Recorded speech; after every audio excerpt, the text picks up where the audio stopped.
now the field is focused on an event that carries all the pressure and prestige of any championship. This is Daytona. Blindingly fast and notoriously unforgiving. It's not a question of if, but when something will happen here. Oh, Johnny Miller slides. Oh, we got cars everywhere. Oh, we've got Cleaver flipping down the back straightaway. Nearly the entire field has been held winless on this 2.5-mile monster. Who will go to victory lane today? The 2006 ARCA Remax season starts right now at Daytona.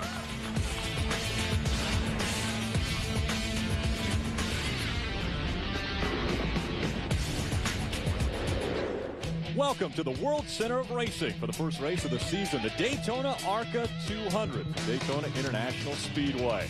Frigid temperatures have descended on Daytona Beach after a cold front passed through yesterday.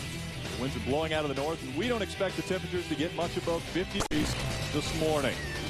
With the front came the rain, and that's why we're back here 17 hours after the scheduled start to kick off the ARCA Remax Series. Well, let's go trackside for today's command. In Gatorade Victory Lane. Now, race fans, please welcome back Don Hackenberger, regional owner of Remax of Florida and Carolina regional staff, as he delivers today's most famous words in motorsports. Drivers, start your engines.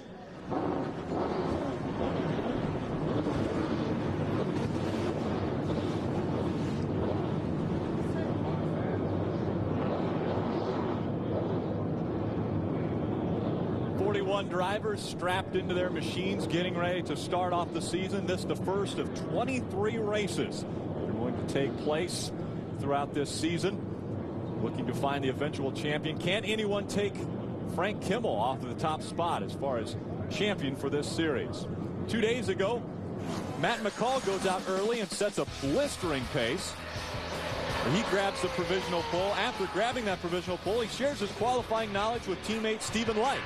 Light understands and uses that information to sit on the outside of the front row. And then near the end of qualifying, it's Bobby Gerhardt, moving the two developmental drivers back one position when he earns his record-setting 4th consecutive Daytona pole. Don Radabaugh. Guys, if Bobby Gerhardt doesn't win this race, it won't be from a lack of preparation. We know he built a brand new car just for this race. He hired the MB2 Cup team to service the car just for this race, and he's logged over 500 miles of testing just for this race. If he can win today, he'll be the first 4-time winner, and believe it or not, the only driver to ever win back-to-back Daytona ARCA 200s. He is very, very confident. Looked at him in the eye. He's got the race face on. He is here to win. Nothing less will do. Here's Wendy Venturini. 7 ARCA championships, 18 super speedway wins. None of them have come at Daytona. Our reigning champ, Frank Kimmel, goes for his 8th championship starting today, but has never visited victory lane. He'll have a rough day because he starts deep in the field, 31st. Bad qualifying run, but good news is he was good in drafting practice. He was in the top 5. Look for Frank Kimmel to hook up in that draft and move to the front. Rick? Well, like Wendy says, he's got his work cut out for him. He will start in the 31st position, but this 7-time series champion has a lot of experience under his belt. He has very impressive statistics, as you see there. And hello, everyone. I'm Rick Allen alongside of Ken Schrader and Dan Pardis, here to call all of the exciting action today at Daytona. Now, we talk about Frank Kimmel having to start from the 31st position. Dan, what kind of obstacles is he going to have to work through to get up to the front? Well, Frank has to be patient, but he's got Billy Venturini there right behind him. They're two veterans of this track. They have to hook up, not let that lead draft get too far away, to stay with them and work their way through the field, but they have to be a little bit aggressive. So he's got a good drafting partner, Billy Venturini, who's been around this track time after time, so I think he'll be okay if them two can hook up. Ken, you've got a lot of experience around this track. Now, how much is experience going to pay off when you've got 18 Daytona rookies that you've got to work your way through to get to the front? Well, you know, you got to come here your first time sometime, you know, and you know, you're a rookie and you're starting ahead of Frank in the ARCA race, so you got to kind of have a pretty good clue of what you're doing, but you learn stuff very fast and sometimes very hard here at Daytona. So we'll just have to hope we have a good, clean race. These guys are all ready. They know what they're doing. And we have quite a few developmental drivers that a lot of the NASCAR teams are placing these drivers into the ARCA Re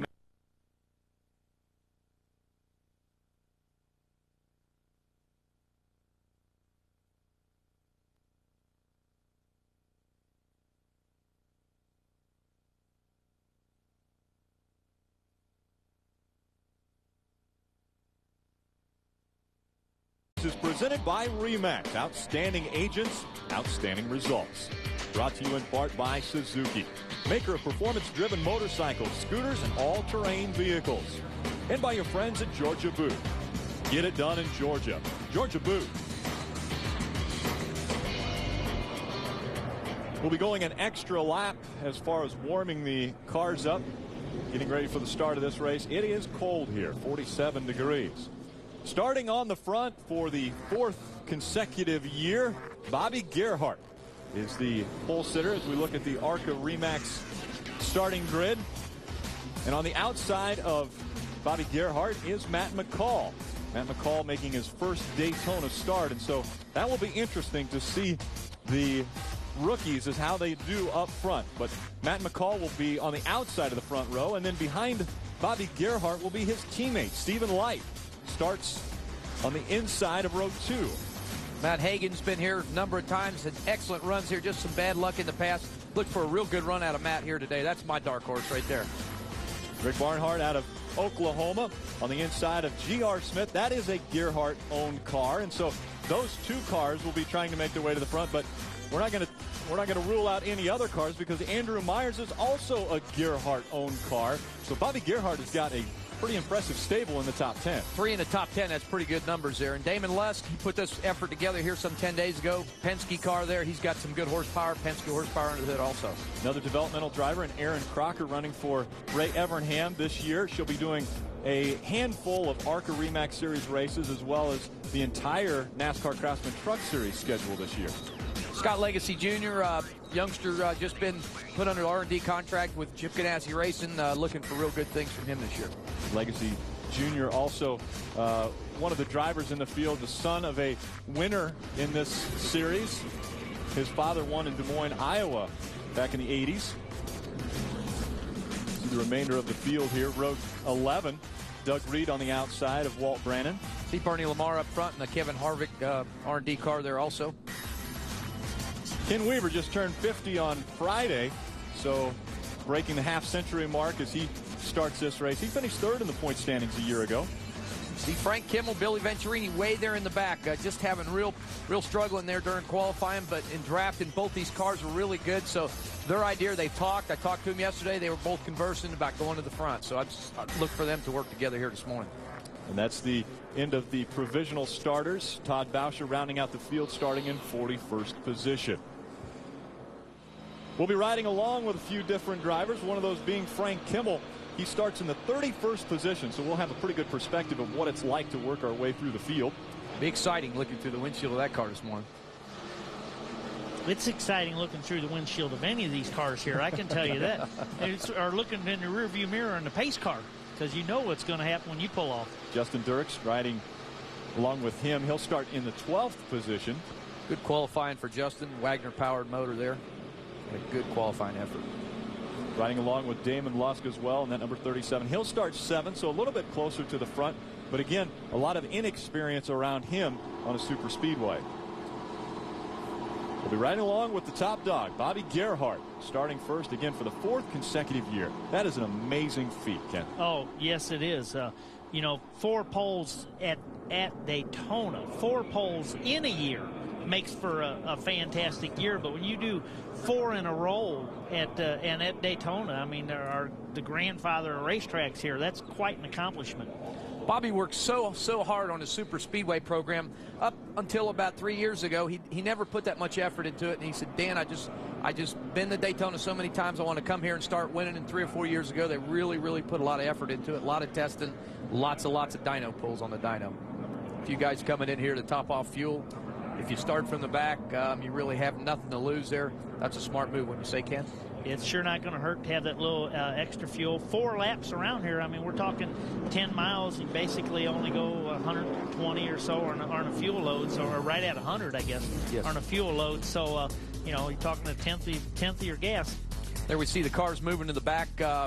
Changes after impound. Andy Belmont, Ken Weaver, Chuck Weber, Barney Lamar, TJ Bell, and Brett Rowe. Unfortunately, these guys made some changes, and you have to go to the back of the field if you change anything in that car after impound. But they'll be joined now by the fellows that just came in and topped off also. Yep, it's free positions. Yes, it is. Let's go back down to pit road for final thoughts before the start of this one with Don Radebaugh.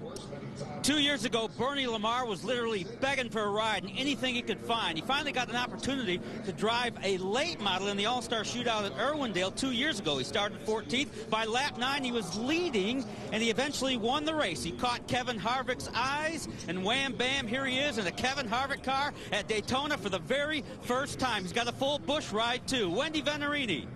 It's only the pace laps, but we already have plenty of developments going on pit road. You saw several drivers come in, top off. Before they even left pit road, though, Frank Kimmel had a little bit of trouble. His Hans device became unhooked shortly after he climbed in the car. Crew member had to run up as the cars were rolling off pit road. So a quick scare for Frank Kimmel, but he is settled in. Radio communication trouble with Scott Lagasse. He's starting 11th, already having radio trouble. And also a lot of talk on the radio about all these drivers reminding their drivers to warm up their brakes. They've been told to drag their brakes a little bit, get the brakes heated up, get everything warmed up because it's awfully cold here on pit road, guys. Brakes? I didn't think you used brakes at Daytona. You do when there's stuff happening in front of you that you don't like watching, or you have to come down pit road. But right now, nobody's thinking brakes. Nobody's thinking brakes. The pace car makes its way down pit road. That puts the field in the hands of Bobby Gerhart as he comes to the start-finish line, and we're underway with the 2006 season of the ARCA Remax Series.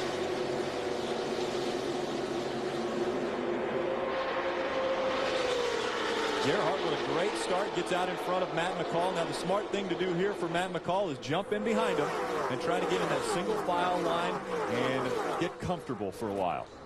Definitely you want to get single file as quick as you can, especially the quicker you can get single file and the guys behind you may be doubled up, give you a little bit of opportunity to get away from them.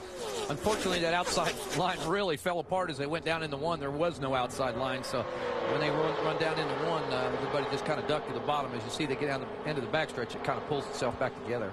Well, let's talk a little bit about track conditions. Yesterday it rained.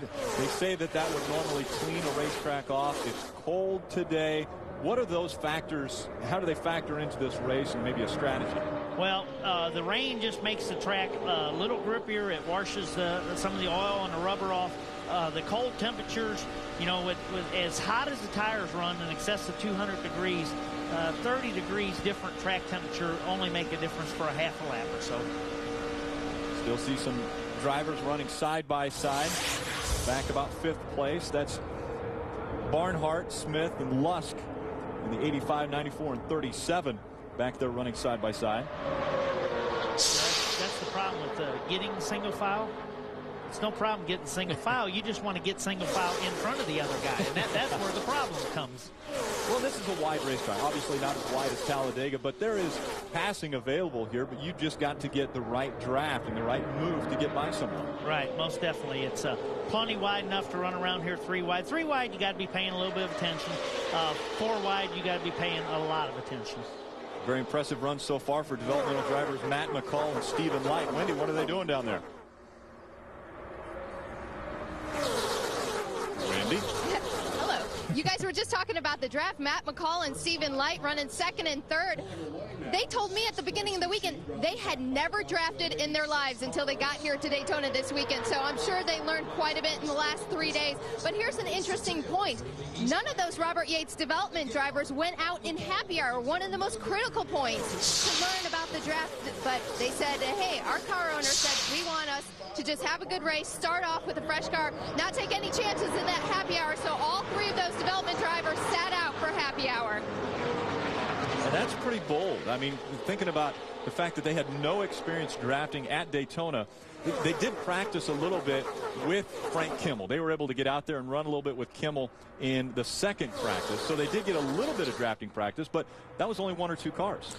We see that on the Cup side also, though. You can go out and practice all week, and you can't simulate the conditions that all of a sudden you have Thursday in the 150 qualifiers, or that you have race day. So they're going to learn so much the first time they go out anyway. Going out in the race after they just made a few laps with Frank and stuff is fine. And you're exactly right. And also the fear of going out there and practice in happy hour and tearing the race car up. So it was a smart move. Probably they wouldn't have gained that much experience in the 10 laps they would have had in happy hour. Wow, back in the field there, 3 wide for a while. Coming out of turn number 4, they were moving around trying to grab positions. Scott Lagasse involved in that large cluster there, as well as Jeremy Clements. Looks like your second pack. You've got about 10 cars in front, and this is your second pack, trying to get together and catch that front pack. These guys have got to settle in, get side by side or behind each other and get that second pack moving, or they're going to lose draft of that first one here soon. Yeah, it doesn't look like they're having a problem getting side by side. Yeah, they've got that figured out real quick. You see Bernie Lamar squeeze down there on the inside. Yep, and here you got 3 wide, and that really is kind of what messes everything up sometimes. The guy will go 3 wide, trying to advance his position, and just really bust that pack up. Wow. You saw Eric McClure getting a little bit of smoke coming out of the tires. He got a little sideways. 50 car with TJ Bell. Yep, TJ wiggled there a little bit, did a great job of holding on to the race car, but man, it could have got hairy there for a second. Yeah, when you say kind of messed things up, that almost really messed things up. Could have been big. See, they're getting 3 wide here again, and they need to get 2 by 2 and catch that first pack because they are pulling away. But we've got a long race. It's 200 miles. It'll take a little time. They need just to survive this cluster right now, and that's all they need to do, because we will have the opportunity to catch that front pack. Yep. Well, and what we're seeing here is a bunch of cars running side by side, 3 wide in some places, and Frank Kimmel's back there. How nervous does a very seasoned veteran about drafting and knows how to race, how nervous does he get running behind this group? Well, we used to worry about that, but now you don't worry about it. When it happens, you either make it through or you don't. There's not a lot you can do. It really isn't. You can't slow down. You can't say, boy, I need to get away from this pack. I need to back up, because that'll hurt you worse sometimes. So you just have to stand on the gas, hopefully find a car that can move forward and pick cars off every lap and work your way to the front. Well, and this is an 80-lap race, so I'm sure that right now Frank's not thinking, I've got to rush up to the front. There are numerous drivers who use this technique. They'll stay in the back and just wait until the opportunity for them to move up. Right, and then you either 2-tire on a pit stop, or you just count on your pit crew to get you in or out, or use a little different strategy and position yourself. Give yourself half that track position. Put yourself a little bit safer zone than back there all the way at the back, and then just race from that point. The possibility exists that this could be a one-stop race, meaning they could go halfway on fuel. They would only need to stop one time, and they could go all the way to the end. We hope that it's not because of caution. We are underway. We've got 7 laps complete. Out in front is Bobby Gerhart, Matt McCall, Stephen Light, Matt Higgins, and G.R. Smith. Speed February 17th. Ted Musgrave clinched his championship, but can he take the elusive Daytona victory with his new team? Catch all the paint, trade, and action of the NASCAR Craftsman Truck Series live from Speed Weeks at Daytona, February 17th, only on Speed. Top 6 holding their position and separating themselves from the pack. They've put about 200 yards between themselves and 7th place now as they continue to stay single file. We still have a lot of racing going on in all those groups, so this group, life is wonderful for them right now. Yep. 6 of them in line. They got a comfortable lead. No one's in a big hurry to get out of line. They're all doing exactly what they need to do. And as a race car driver, this is really what you want to see, Kenny. Am I right? If you were in that 6-car draft there, you would just say, man, I could go 200 miles like this, and it would be a great day. Well, this view out the back, the Gerhardt's car, is a lot better than the view out the front of Frank Kimmel's car right now. Absolutely. Bobby Gerhart has led all of the laps so far. Don, how's he feeling?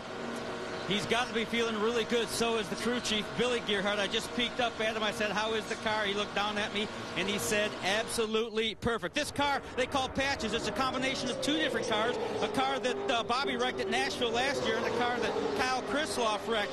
He has led 54% of all the laps at Daytona in the last 4 years. Wendy talked about the Yates cars practicing earlier. Bobby didn't practice much here either. Practice a lot here much either. He only went 10 laps in practice. He did go out in happy hour, but they did not log a lot of laps in practice here. Of course, they logged 500 miles before they got here. The car right now absolutely perfect. Is there such a thing as perfect here at Daytona, Schrader?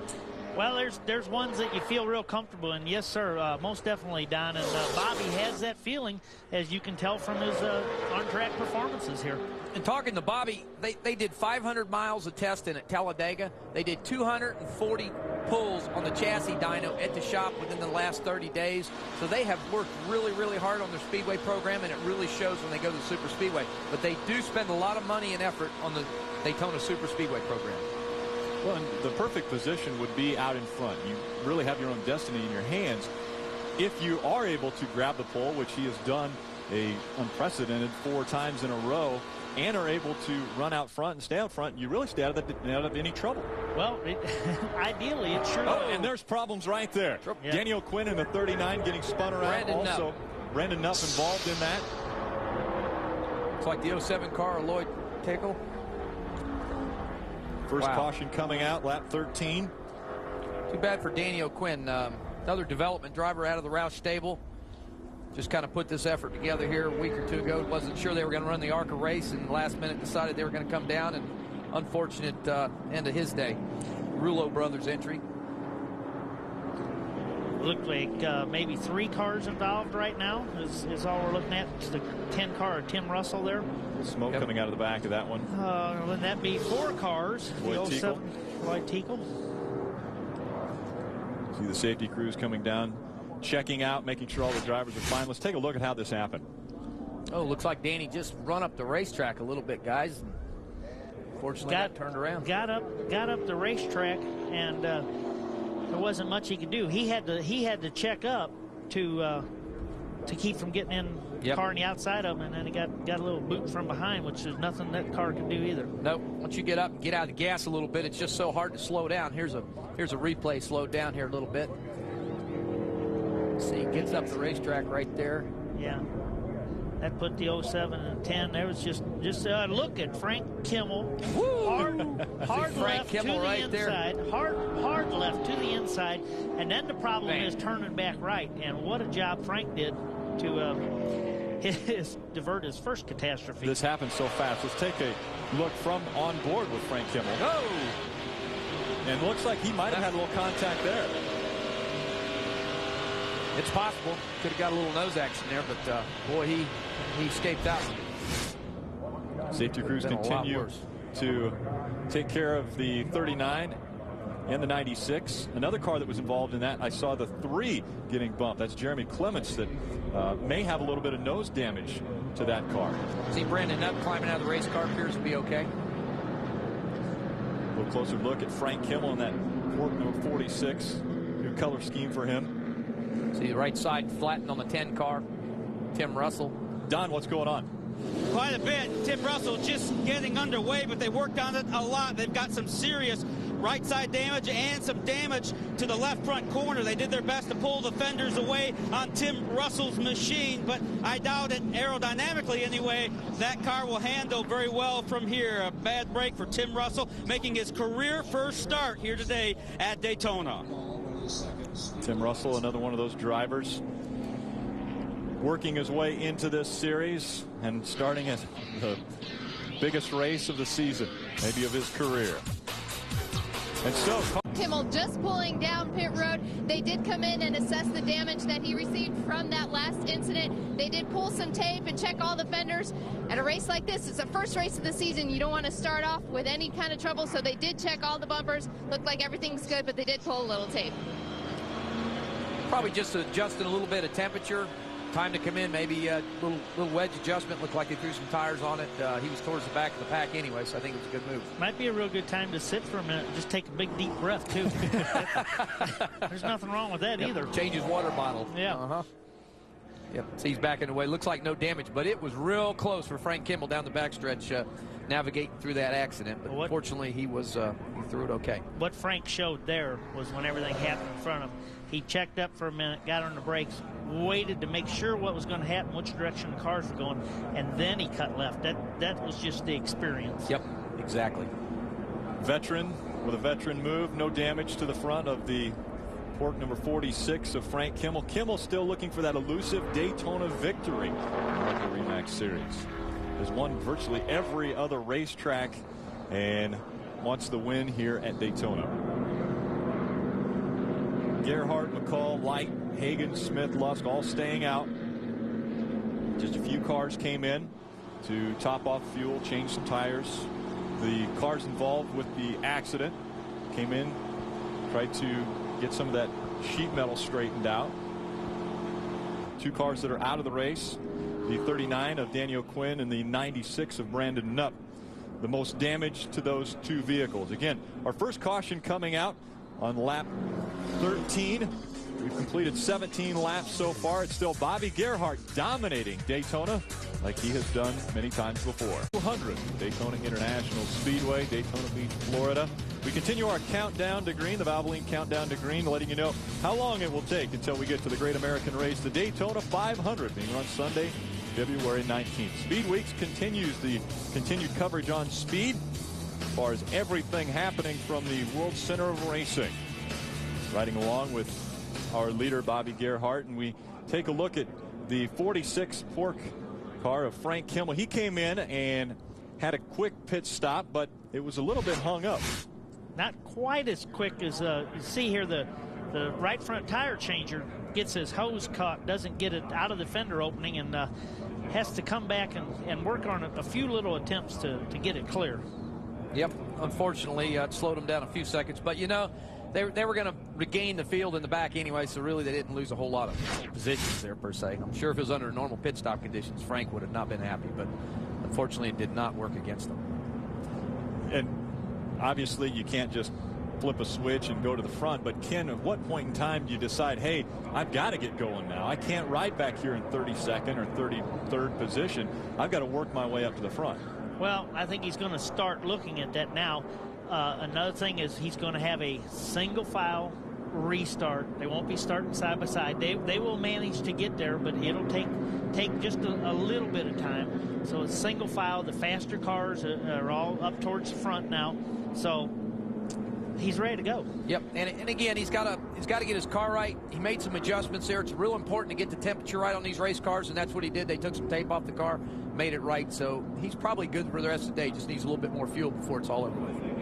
One thing that's a little bit unique about the ARCA Remax series, they give them the ignition systems, the Mallory ignition systems, before they start this race. And Don Radebaugh tells us a little bit more about Mallory ignitions. Last year, ARCA Remax Series officials introduced the brand new Mallory ignition box. What's it do? Well, it electronically limits engine RPMs to 8,800, and that means the engine can probably live a lot longer. But for the very first time, these ignition boxes are being used here on the restrictor plate tracks at Daytona and Talladega. And as each team rolls through tech, these boxes are issued randomly. Well, how'd they do last year? Well, after logging more than 100,000 miles, there were absolutely 0 in-race failures, a very perfect track record for the Mallory ignition box. We ran those with the ARCA races that we ran last year, and found it to be a good, fair way of limiting RPMs, a simple way and very inexpensive for the competitors, and really enjoyed running them. Also, as a competitor, traction control is a big issue, so it eliminates the fear of traction control, which is a very expensive tool to have, and by having this ignition system in there, it eliminates the competitor from doing that. There was some people that had some problems that they pointed towards the ignition, and after further examination, they found out it was not. They found the problem inside their car, not the ignition, as we get ready to go back to green here. And NASCAR, obviously, they dictate the speed by the gears, and so that's the difference between the ignition system with ARCA Remax and the gears with NASCAR. We've got a car spun around there. That's the Willie Allen. 75 of Willie Allen getting spun around before they come to the green. The green flag flies for Bobby Gerhart. Willie Allen gets back on the racetrack. He'll restart at the back of the field. When you're coming up and everybody's bunching up to anticipate the green, it's easy to have to lock up the brakes and spin yourself around, or someone else not get their brakes low down enough and spin you around, and that's all through the learning process. It looks like exactly what happened there. The field got brake checked, and Willie just got on the brakes and spun himself around. It's a better thing he done that than knock the nose off his race car. And that's the important part, is this is such an aerodynamic racetrack. You've got to make sure that the nose doesn't have any damage to it. Otherwise, it will definitely affect the performance. See these four cars just breaking away. That's just what they wanted to see, to get out front there, and if they can pull away from that second pack, that's a good thing for them. Very strong. Gerhart, McCall, Light, and Hagens all qualifying very well and holding on to their positions. Those are the same positions they started in, and they're still running 1 through 4. Strong second pack behind him. If that second pack could just line up and go, they'll catch him here in no time. J.R. Smith on the outside, that number 94, the gold 94, gets out of line right now.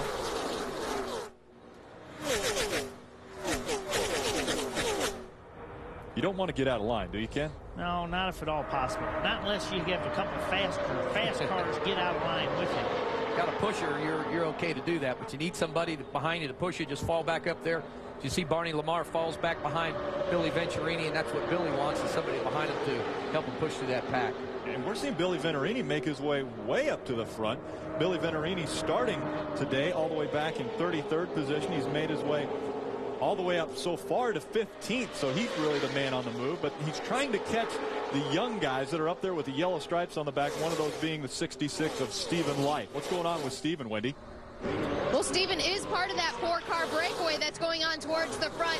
He is a rookie when it comes here. He had never drafted before this weekend, as I told you, but in the first few laps, he said, I'm just trying to figure out the draft. He doesn't look like he's just hanging out, but he really is just trying to figure out the draft, following behind Gearhart and his teammate Matt McCall up there. He has a lot of experience here in the garage area on his pit box, and as his spotter, you have Eddie DeHunt spotting for him. Jerry Pitts is his crew chief, and Robert Yates is on top of the pit box today. So a lot of experience helping Stephen Light today. Again, experience. Oh, we got one on the roof. The 7-car, Andrew Myers. Down, Andrew Myers coming across, well, almost up to the start-finish line. Caution flag flies for the second time as we complete our 23rd lap. All the other cars getting by safely.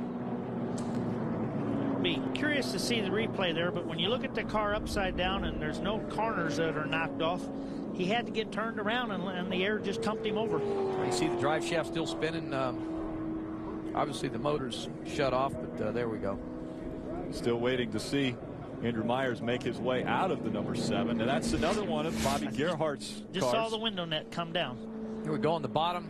Just gets sideways by himself. Kenny, what'd you say? Yeah, he got a little bit loose when the car was going around the outside of him and tumped it over, about as simple as you're going to here. Yep. What kind of a ride is that, Ken? Well, that's not bad. That's not bad at all. It's just if he'd have gotten that grass with about 60 mile an hour more, then it could have got exciting. See him right here on the bottom of the racetrack. Got Billy on the outside of him. He wants to come up, and he doesn't have the room there. Nope. So he gets the car bound up, and it just takes off. Wow. Well, and these cars are going over 180 miles per hour. I talked to the pilot when I flew down here from Charlotte. In a 100-ton airplane, they say they only go 160 miles an hour when they actually lift off the runway. So these cars are going faster and weigh a lot less. It's easy for them to get off the ground. Here we go out the rear camera. Wow. See, the car just turned sideways so fast that the roof flaps really didn't have time to come up and keep that car on the ground. So it just turned instantly. As you see safety crews down here tending to him. Was a nice soft roll. Hopefully he'll crawl out of that car and be okay. That is 7-car of Andrew Myers, Bobby Gearhart stable. Great qualifying effort for him in the top 10 here today. Andrew Myers was 9th in the points for the West Series a year ago, so coming all the way to the other coast to get into the Daytona ARCA 200. Safety crews working on getting Andrew Myers out of the number 7. Again, this is our second caution of the day for the ARCA Remax Series. Junkies looking for a new fix? Speed Fantasy Cup Racing has the games for you. It's the original and the richest, with over $750,000 in cash and prizes. Build your team, gather points, make trades. It's all here. Speed Fantasy Cup offers full season packages, multi-race games, or even one-race contests. Play the Busch Series or Nextel Cup. You can even compete in the Bud Shootout. Look for the link at speedtv.com and join now. Still under caution, Andrew Myers has made his way out of the number 7. See him climbing out of that car. Glad to be right side up. Yeah, one of the I saw earlier, but you see the window net drop down, and that's the universal sign to the safety workers that, okay, I'm conscious and know what's going on, and you drop your own window net. In a multi-car crash, they know who to go to first. Yep, and Kenny noticed he did drop that window net just as soon as that car stopped on the grass. Yeah. Plus, he was ready to get out. Yeah, he was ready to get out. It was time.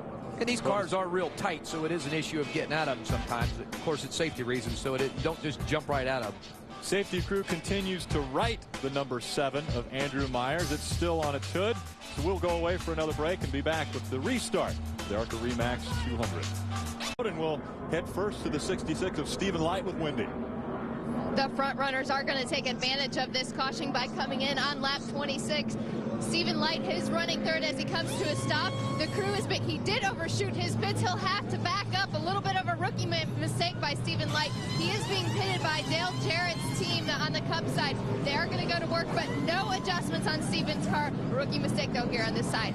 Don?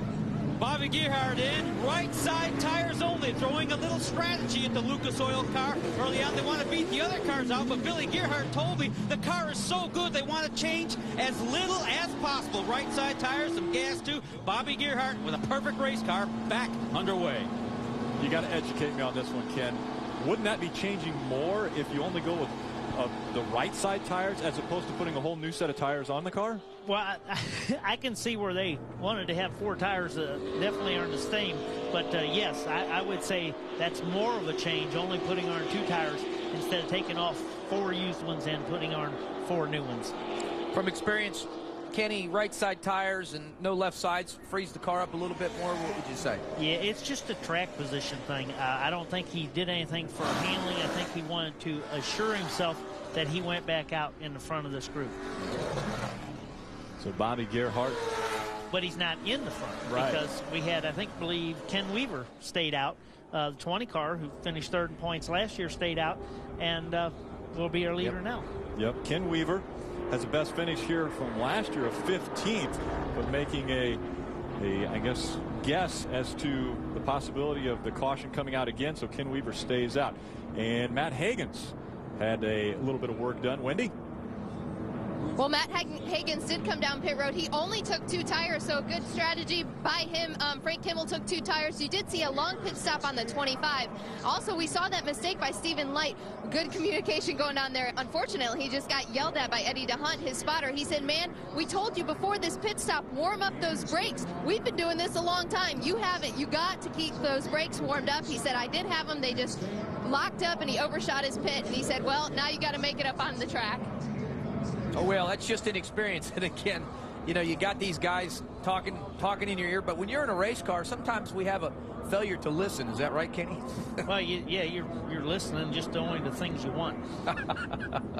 One side of the brain doesn't hear the other, but unfortunate for him, he'll make that up. He's got a really good race car.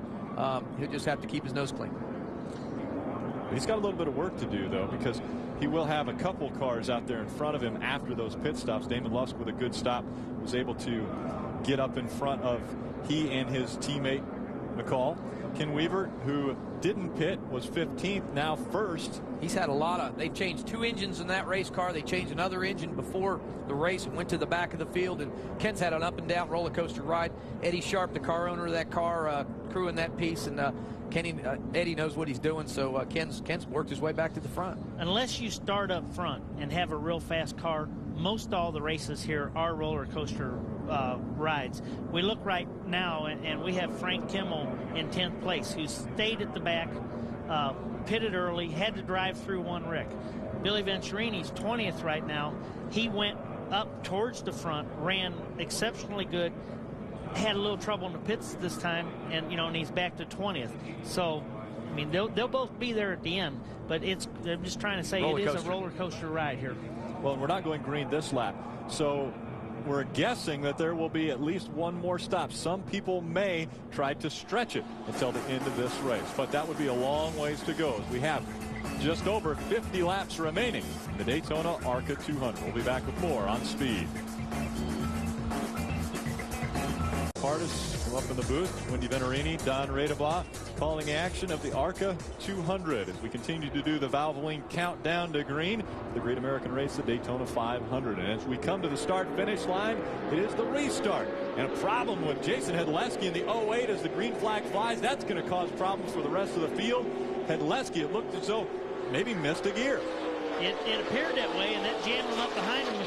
And the 22 car, Brian Tyler, got stuck in the outside wall there, which I'm sure he should have an issue with right side tire clearance, I would think. Yep, looked like him and Ryan Howard got together and rubbed tires there, and got a little hairy there for a minute right in front of the field. Well, yeah, when Jason Hedleski, who was leading the field because Ken Weaver came in and did finally take a pit stop, Jason Hedleski leads the field to the green but doesn't get through the gears, and so that causes a big bottleneck at the start of the race. Now, looking out of the front of Bobby Gerhardt's car here, we see Christy Passmore on the bottom, one lap down, trying to get her lap back. She really would like to think that Bobby would go with her right now instead of TJ Bell, but looks like he's going to go with TJ. TJ, good car. Bobby Jones entry, ex-Robert Yates car, Mike Agee Motors, strong piece. Two people's in that race shop, work on that car all year long, so they've had a real strong effort here today. He'd like to stay up front there with Bobby Gerhardt, I'm sure. Jason Hedleski back up to speed now. Gerhardt holding on to second. That's the first time he's been out of the top position. Don, what's going on with Bobby? Well, Rick, I tell you, it's a good thing tire wear is so good at Daytona because they only took right side tires, as we know. And I peeked up at Billy Gerhardt one more time and asked him about fuel. I asked him if he could possibly go all the way from here with 30 laps, 31 on the board. He said, absolutely, we think we can go all the way. So the possibility exists. We may not see the 5 car back on pit road. Not too early to start discussing fuel strategy. I think we may have some here. Those guys have played this game enough times that they would not roll the dice if they didn't feel comfortable about it. So I believe if Billy says they can do it, that they know they can do it. But we talked to a few of them about fuel window. 45 to 55 is what they tell us, Rick. I know it's hard to rationalize that, but they're telling us 45 to 55. Kimmel tells me 50 all day long, no problem. So he said, if I can come in a lap 30 and top off, he said, I'm good for the rest of the day. Speaking of Frank Kimmel, boy, he's fired all the way back up in the 6th position. Good run for him. Frank Kimmel starting back in 31st, but a good pit stop gets him up into the top 10. And here goes Bobby Gerhardt making the move for the lead. Now, is this something he wants to do if he's thinking about fuel potentially being a problem come the end of the race? Does he want to get out there and lead? It'd be nice to be hanging in second, but the way that the draft is here right now, you're basically running flat out even when you're in second. So you don't have the chance to save the fuel like you used to. So the fuel mileage isn't going to be much different. 50 car TJ Bell, unfortunately, getting hung out there on the bottom, just getting pushed to the back. He needs to get back in line in that black 50 car to stay with that lead draft. Bump drafting there. It's Bernie Lamar in the 31, letting the 12 of Mario Gosselin know he's right behind him. Well, I tell you, Frank Kimmel, he's feeling a lot better about himself right now up there in that top 10. He's saying, shoo, man, I finally made it to the front. If I could just stay here. If we have to come down the pits again, he said, I'll stay up in the top 10 and be there at the end. You know, out of the last 5 races here at Daytona, Frank Kimmel has finished in the top 5. So that's pretty impressive. And again, he's never started up there on the front row or up in that top 5 consistently. So he knows what it takes to win races here. Frank Kimmel, again, I say it every year, he looks at the big picture. He's here to win championships. He has to do what it takes to win championships. I saw you take a deep breath there when Justin got pretty close to the wall. Yeah, well, the reason Justin got pretty close to the wall, I believe, is the 50 car was up behind him. That sometimes affects the way your car wants to turn, and it did not want to turn coming off turn 2, and they used up all the racetrack and had to lift on throttle some, but did a good job. A lot of times they don't realize you're in trouble early enough, and he did. Here we see the 31 of Bernie Lamar. That's Kevin Harvick's developmental driver in this field today. Running very well. He's currently in the 5th position. Doing a great job. Again, he's got some good guidance. I'm sure Kevin's on the motorhome or up on the roof watching this race and help navigate him around this racetrack, and it's so important to have that here in the draft at Daytona when you don't have a lot of drafting experience. Tested Busch car out of Vegas last week with Bernie, which he's run the full Busch car for Kevin and Delana, and Kid. He's a good little race car driver. He's going to do real good. See the 12 car Mario Gosselin, great run for him out of Florida. Billy Hess car. That car is a Joe Gibbs cutoff body. He believes it's an ex-Tony Stewart cutoff body. They just put the body on. He put it on that race car himself. Done a great job, and obviously he says it really sucks up good. There's Eric McClure in the middle again. Wow. We've seen him run through the middle of 2 lines before. I would think he would learn after the first few times, but he's trying it one more time. Wow, just on the inside of G.R. Smith there in the gold 94 car. Not the place you really want to be. The wind gets real buffy there when you get in the middle, especially when you got a guy on the outside and the inside. You really want to stay too wide here at Daytona. You see Ken Weaver, whoa, sticking it 3 wide here. See the car bouncing around we from got side problems. to side. Whoa, right behind him, that's Scott Lagasse. Scott Lagasse Jr. gets spun around, but gets it straightened back out. It's back underway. A little left rear corner damage to it, but he's back underway. Wow. Let's see if that left rear, if there was some help there. Caution flag comes out, so he'll be thankful for that. Looked like he may have got a little help there, Kenny. We were just talking about 3 wide, and the car's bouncing and jumping and binging around there when you get 3 wide, and possibly that's what happened behind him there. So he could have gotten the back and helped turn him. Let's take a look again at how Scott Lagasse Jr. gets spun around. He does get help. He got help. Got a little help there. From the 13 car, Johnny Leonard. Looked like Johnny run up the racetrack a little bit, maybe. It got Johnny in the fence himself. Yep. Yeah, Johnny wound up getting a piece of the fence himself. See right there, a little contact. Just run around. Now, Johnny may have lost the nose of his race car. When you get behind a pack of cars, sometimes if you don't have good downforce numbers on the front of your car, or sometimes your car doesn't run good in traffic. Wow, there's Ken Weaver also.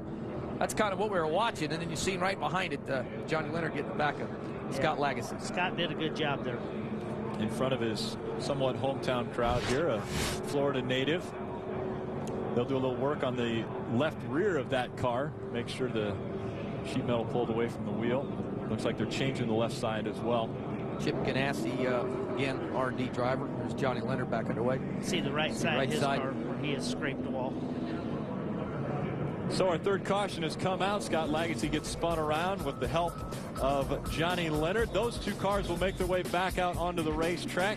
Smoke still coming out of the 13. He'll make his way back down pit road again. Just a moment. 200. Let's take a look back at what's happened so far as we get close to the halfway point. Pretty clean start. Bobby Gerhart out in front. Matt McCall on his outside. They go nose to tail to start this race, and then problems coming on lap 13. That's the 39 of Daniel Quinn getting spun around. Also involved in this one, the 96 of Brandon Nupp.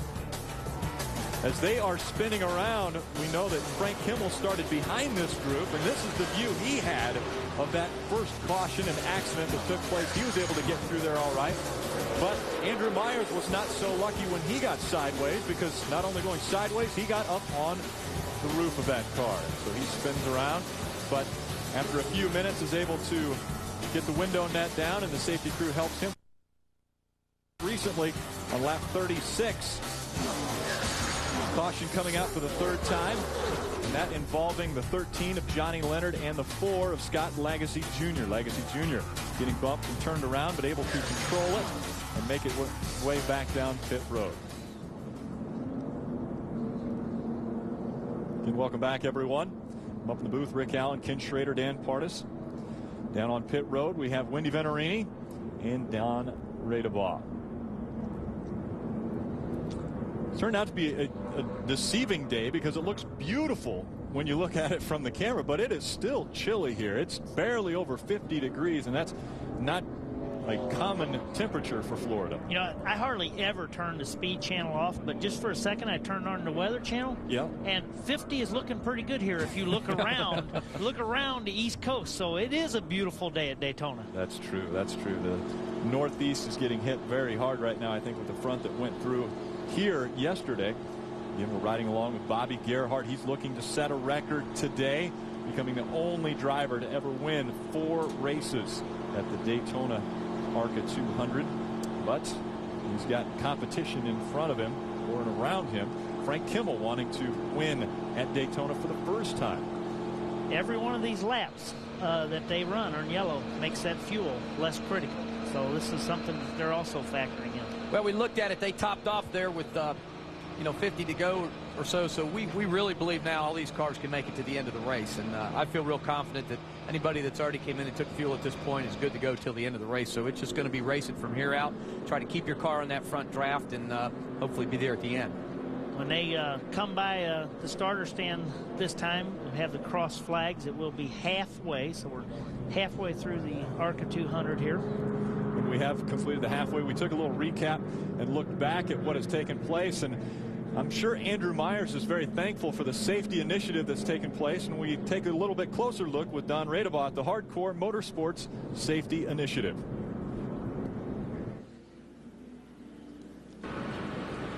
Over the winter at the National Championship Awards Banquet, ARCA introduced a brand new program. It's called the Hardcore Motorsports ARCA Safety Initiative. What is it? Well, simply a strong desire to help achieve a higher level of responsibility within the safety sector of motorsports. It also means that ARCA is a brand new member of SFI, a nonprofit foundation that measures safety standards in motorsports. Now, as a member of SFI, ARCA has raised its safety standards to bring in a whole new line of equipment, from brand new employees who cover safety to this brand new Hemi Dodge Charger pace car. It'll have ARCA officials on board directing on-track safety. It's all part of the brand new Hardcore Motorsports Safety Initiative, and it's brand new in 2006. You'll be hearing a lot more about it all season long. Looking off the back of the pace car, we had mentioned record breakers. Bobby Gerhart wanting to break the record of, well, which he co-holds right now with Iggy Katona. Iggy getting his wins in 65, 71, and 74. Bobby Gerhart more recently. But the other record that would be broken if Bobby Gerhart were to win this race would be the fact that no one has ever repeated their win from the year before. So we've never had back-to-back wins at Daytona. Right, it would be a great victory for him. Again, no one's ever done it in history, so for Bobby Gerhart to do it would be quite an accomplishment. Working on the front of the number 4 of Scott Legacy. We know that damage was mostly done to the back of that car. Yeah, the front valence, or air dams call it, is hugely critical to how the car gets through. Scott had trouble getting off pit road last time. Don't know if we've lost a gear or something, but he's going to be going just fast enough in a second that them guys can't run that fast. Well, no, he's slowing down. So I was going to say, they're going to have to pick it up a little bit if they're going to get that started. Put him a lap down, I believe. Yep, he just lost the lap. Bobby Gerhart back out in front, had the pole. Can he win from the pole? Well, he did it last year. Here are the other 6 drivers that joined him in that very illustrious group. Benny Parsons, the first one to do it back in 1969. And the funny thing about the fact that Benny Parsons won from the pole in 1969, his speed in 1969 when he grabbed the pole was 185.204 miles an hour. And Bobby Gerhart's pole 2 days ago wasn't quite that fast. Yeah, that was 427 inches probably in 1969. Unrestricted. Yes. There you go. There's versus the key. 355 cubic inches restricted, but the bodies are so much slicker now, and the tires that Hoosier and Goodyear have come up with now are so much better. Let me tell you what, Benny had his hands full when he made that qualifying lap. Not much spoiler back then either. No. Don, who have you caught up with? Well, I've got Billy Gerhart, brother of Bobby and crew chief. Billy, 2-tire stop there. Why? Well, car's been working so great, Don, all weekend. Tire wear has been minimal. We won this race last year with the same strategy. And this new car we built, I don't know. We really hit the chassis setup. Car's been flawless. When we tested it at Talladega, we brought it here. It was a hard decision to run this car and leave last year's winner in the trailer, but I think we made the right choice. All right, we covered tires. How about fuel? You good to go? You coming back in? It's close, but we're good to go. Good to go to the end here. Want to thank my guys. Want to thank Lucas Oil. 4 poles in a row. I don't know what to say. I got a great crew. Yeah, you indeed do. You got a pretty good driver in the seat, too. The veteran Bobby Gerhart makes his 201st career ARCA RE/MAX Series start here at Daytona today. Green flag flies. Restart for Bobby Gerhart. Just behind him, Matt Higgins, with an impressive run so far in this one as we've crossed the halfway point. The roller coaster effect. We have Frank Kimmel and Bill Venturini together in 9th and 10th now. Yep, we talked about that at the beginning of the show. Them 2 cars stayed together and worked their way to the front, and that was a big chore for them here today. See Matt Hagan's running in second there in the 9 car. He tested Talladega 2 weeks ago, blew a right front tire, put that car into the wall, had to clip the right front of the car, put a whole right side on the body of that car. He broke his left front big toe, but he says he's getting around just fine, and I bet his toe's feeling pretty good about right now. Out in front, Bobby Gerhart. Right behind him, the 9 of Matt Hagens. Wendy, how's Matt doing? Well, of course, Matt Hagens was one of those guys that also took 2 tires. A good strategy by them. He came over the radio and said, hey, here's our strategy. Let's stay in front of the guys behind us. That's always a good idea when you're drafting here at Daytona. So Matt Hagens just trying to stay out front. Also said he wants to come off the corners a little bit better. Matt's quite unique out of all these competitors, because Matt finished second last year in ARCA Remax points as an owner. That's right. Yep, he drives a little bit and does a little owning. If he can help some kids come up through the field. He helped Joey Miller, moved him on in his career.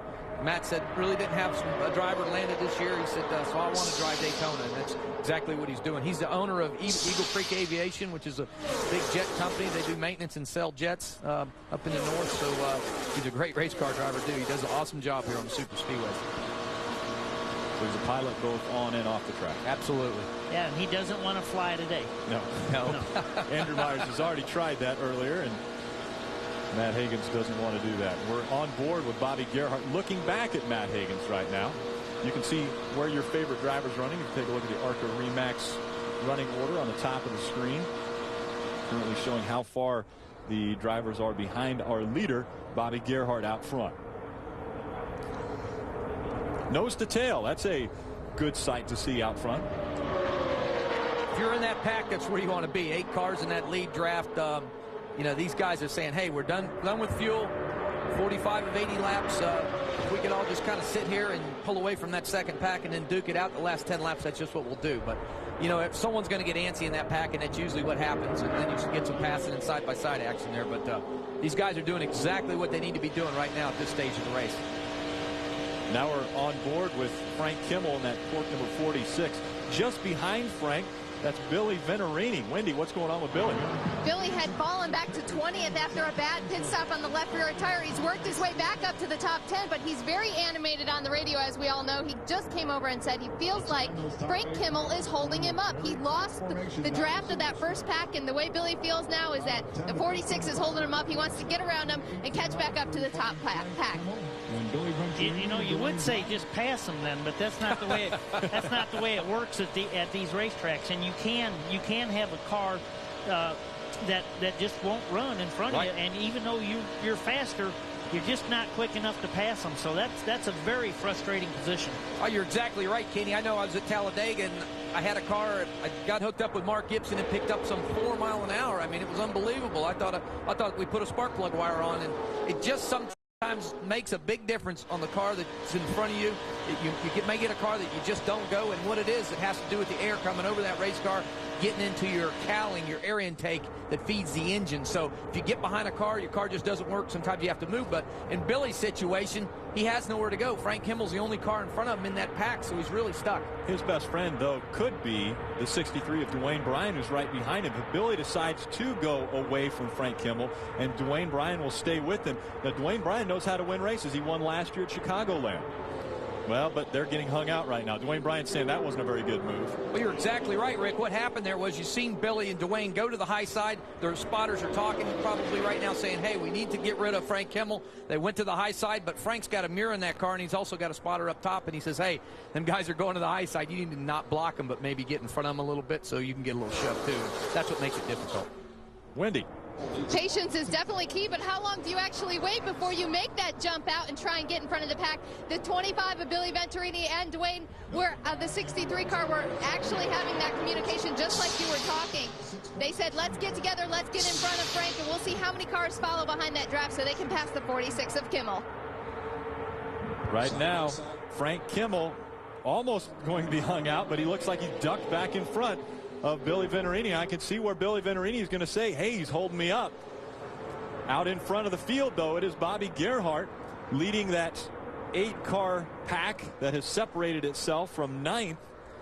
And 9th is Frank Kimmel. Kimmel has, you would say, held up the pack behind him. So right now, Frank Kimmel not running as quickly as some of the cars behind him, but still out in front of them.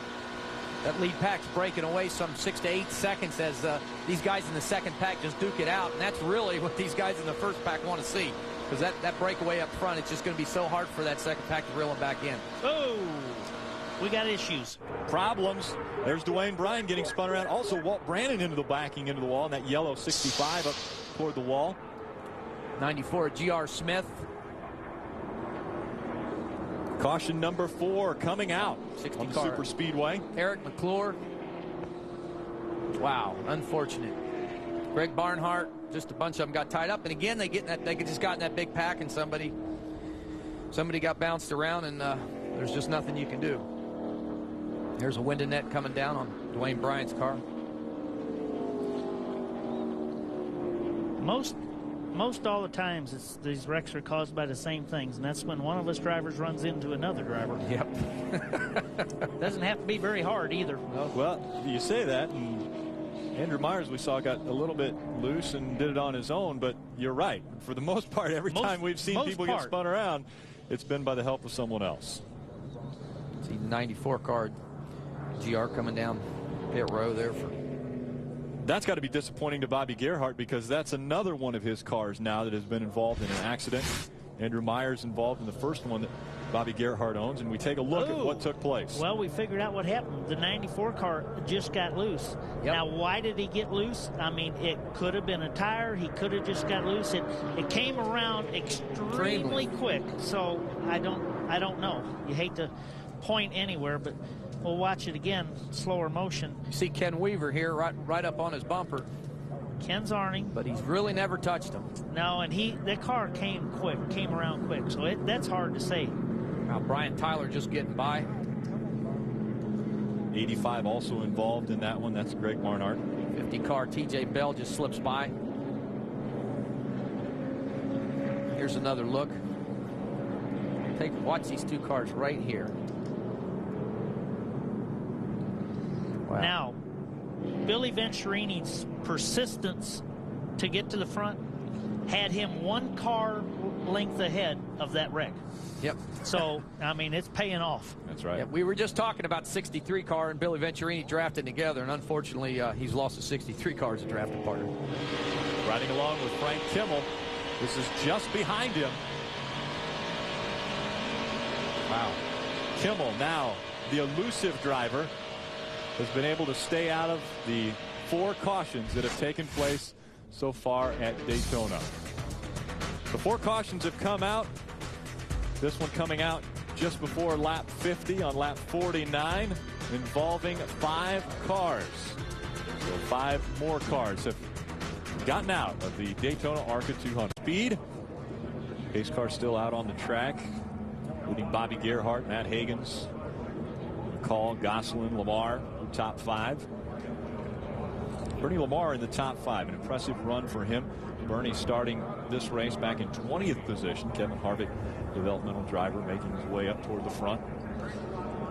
It's becoming more and more crucial for Bobby Gerhart to win this race today, as he continues to ride around on yellows and see his other cars being hauled into the garage area. So it's more crucial for him to bring his car home in one piece and a good paycheck.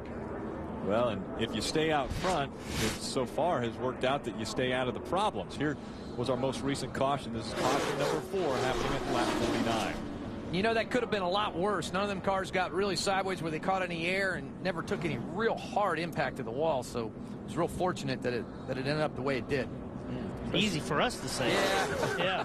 No, real hard impact. I've hit that wall. It was not a soft wall, though, Kenny. I know. And I'm sure you do, too. I haven't got to experience a soft wall yet. They're just softer. Softer, yeah. To wake up a little sooner. Well, the laps are ticking away as we have just 28 laps remaining for Bobby Gerhart to put his name in the record books. But that's also just 28 laps for Frank Kimmel to also put his name in the record books as far as winning at Daytona. And as those laps start to tick away, the time starts ticking away for Frank Kimmel. Now, we've noticed that he hasn't been as quick. Billy Venturini talked about Kimmel holding him up. So Billy Venturini trying to make his way towards the front, and obviously trying to have a better outing than last year when he was involved in an accident that sidelined him for most of the season. Wendy? I was just going to inform you guys of some of the radio communication while we were in break. Of course, Billy Venturini, my brother, always a little bit animated on the radio. Shaver in the 2-car, Dan Shaver behind him, they actually got together under caution. There was a little bit of argument of who was supposed to be in front of who. ARCA did make the decision that 25 is in front of the 2, but Dan Shaver gave him a little bit of a tap on the side, so Billy brake checked him in return. Well, Dan Shaver, by the way, is 55 years old. Billy Venturini is 29 years old. I'm guessing that the 55-year-old decided, you know what, 29-year-old, I'm going to let you know, I don't like the way you're going about taking that position. Well, if you look at the nose on the 2-car, his day has been changed drastically now. Neat to see the sponsor on Billy's car. They're involved with ARCA now. The Hummer's gone wild to convert some Hummers. They really got some neat Hummers out there. And so we are still under caution. We'll go around one more time before Bobby Gerhart will get the green flag to restart this one. But it could be Bobby Gerhart's 4th win at the Daytona International Speedway. We'll see when we come back. Pinks returns to speed. Watches egos, pride, and titles go on the line. Feel the raw emotion. Experience the heartache and revel in the thrill of victory. No lights, no tricks. The premise is simple. Lose the race, you lose your ride. Pinks Season 2 premieres February 22nd exclusively on Speed.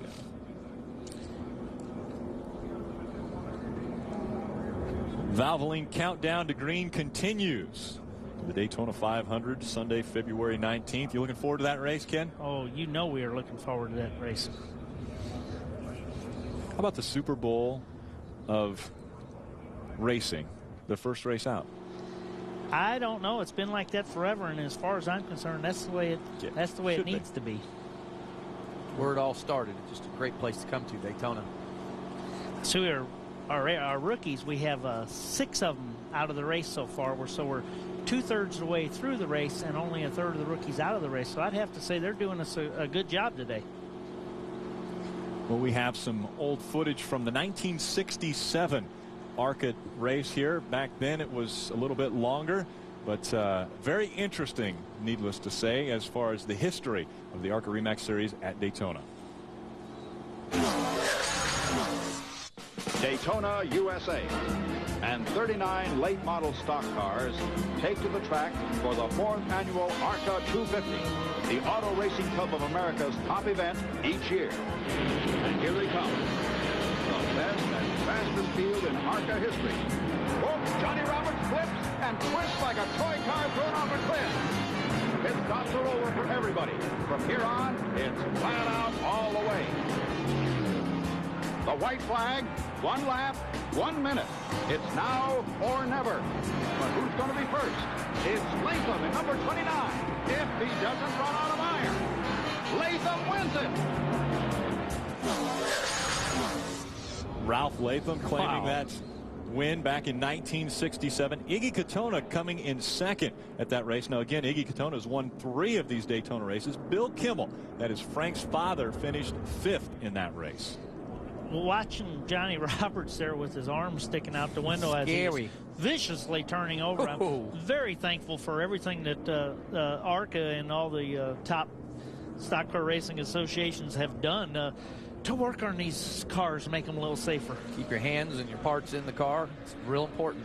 You see Chad McCumbee coming off the pit road. Andy Hillenberg entry. It's 14 laps down. They've been having some troubles today. He started in a 3 movie. Finished where, 3rd or 4th in points last year? Good race car had a very good year. Well, guys, this is it. It's pretty much a shootout to the end here. It's so close to the end. You know, if you're up front, it's time to tighten them seat belts, and 25 to go. Let's stay in the lead draft. Super Speedway wins. Frank Kimmel with 18, Tim Steele 24. Only 6 races separating the top 2, and somebody else would like to throw their name in that mix. It could be Bobby Gerhart adding another win. He's had 4 Super Speedway wins, 3 of them coming here at Daytona, 1 at Talladega. Can he add to that today? We'll find out. Come back. Lane and 7 p.m. Speed News. And New show Tuesday at 8 p.m. a 1-hour special, NASCAR 5 years later, talking about the changes that have taken place in NASCAR since Dale Earnhardt passed here at this racetrack 5 years ago. The green flag flies. Bobby Gerhart holding on to the top spot. He has led most of the laps today, and he looks like he is definitely the man to beat unless problems arise with that number 5 car. But Matt Hagan's just behind him. He's held on to the second spot. Matt McCall, a very impressive run for that rookie driver and driver developmental program for Robert Yates Racing, holding on to the 3rd position. 23 laps to go again, guys. Kenny, you tighten your seatbelts and you say, you've talked to your spotters, you've talked to the guys in front of you and back with you, you know what cars work. I was listening to Bobby Gerhart's transmission. He says a 55 car and that 70 car. He says that 70 car, he said it twice, get him on my back bumper because he sucks up to us really good. He said we pick up about a mile an hour with that 70 car behind us. Am I right? That's what we're doing. We're looking for a partner at this point in the race. We're looking for a partner, but we've seen, you know, with a little over 20 laps to go, we've seen a lot of things happen here. And there's no telling what could happen yet. Now, obviously, we've weeded out the field a little bit, and we've got all the contenders up towards the front. But it's a long ways here. And what's funny here is you can do all this mental work and leg work with the spotter and all that, and one lap changes that whole thing because your guy could go to the back in a hurry or you lose your drafted partner. So really strategically planning, sometimes it works, sometimes it don't, but you always have to have that plan in your hand in case it does work. For sure. You got to be thinking. Justin Dirks started 12th in this race. The Davenport, Iowa native, now currently running in the 6th position. Wendy, how's he feeling about the car? Of course, he is one of the development drivers, but he is running under ML Motorsports, a long-time running team in the ARCA series. Now, of course, just as you guys were talking about, he did have plans to partner up with his teammate, one of his Robert Yates teammates of Stephen Lyke, but Stephen fell all the way back to 12th, so they have lost each other. It looks like Justin Dirks is now on his own. Yeah, he kind of got shipped to the back there, unfortunately, and it's not really where he wants to be. He needs to get a run down this backstretch. See, we got a lap car on the inside there just in front of Damon Luss. Not what Damon wanted to see, but he needs to work his way back up front. Damon Luss looked as though he was going to get by the number 70 of Justin Dirks. We see Mario Gosselin getting in front of the 37 now as, well, we've got a problem car into the wall. It's like the 38 of Mike Harmon. Alabama entry. It's like he blew a right front tire, just tore the fender right off that race car. Caution flag has not come out as of yet. Unfortunate. He gets the car to the bottom of the racetrack. Looks like debris across the racetrack, but ARCA will take a look at it and see if there's anything in danger. If not, they'll keep the green flag out. Well, once he comes to a stop, if he does come to a stop, they've got to bring the caution out, and they do. The 5th caution of the day flies on lap 60. It's like Mike's by himself, just blew a right front tire, huh, Kenny? I would sure have to believe that was the cause of that encounter there. And he did the right thing. He turned right, kept the car up in the wall after he makes impact with the wall, just keeps it up top there. That's the best thing you can do here on a big super speedway to keep out of everybody's way. If he drove across the racetrack, he'd have been in a big accident. So Mike doing a great job today here, keeping that car on the top of the racetrack. Safety crews will get out there, clean up the debris from the 38 of Mike Harmon as Harmon pulling off his helmet, the Hans device, about to climb out of that car. His day is done in Daytona. Racing to go. We're still under caution. The 5th caution coming out when that car, the number 38, looked as though he blew a right front tire. Mike Harmon getting into the wall, and the safety crew now getting that car off the track, but they will make their way around the track with the jet dryer to blow off any debris going through turns 3 and 4 right now. Field making their way through 1 and 2 as they continue to clean the track off in 3 and 4. With the tracks like Daytona and Talladega with so much banking, you can have a fairly good sized piece of metal up there, and the jet dryer will just blow it off these tracks. So it's pretty convenient. Looks like the wind could blow it off the track today, though, doesn't it? Yeah, well, 30 degrees banking on this super speedway here definitely is what they would call self-cleaning.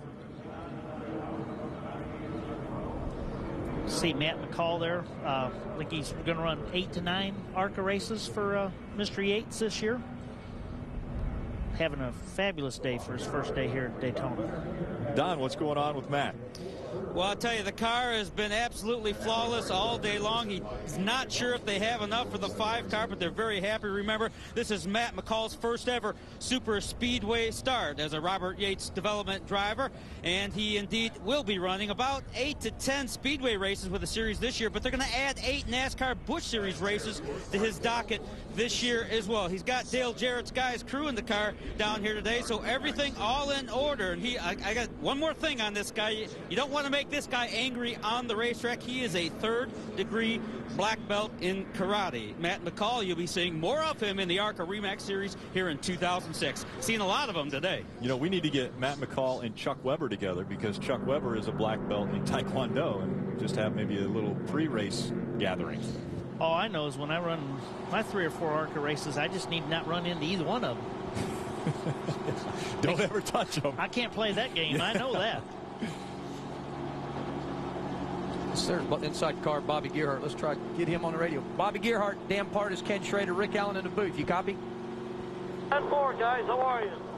Pretty good. Pretty nice up here, Sonny. Sandwiches, Coke. How's about it in that race car? Looks pretty good out there. You look pretty strong. Hasn't seen anybody that's really had anything for you. Let me tell you, it's perfect conditions to be in a race car today.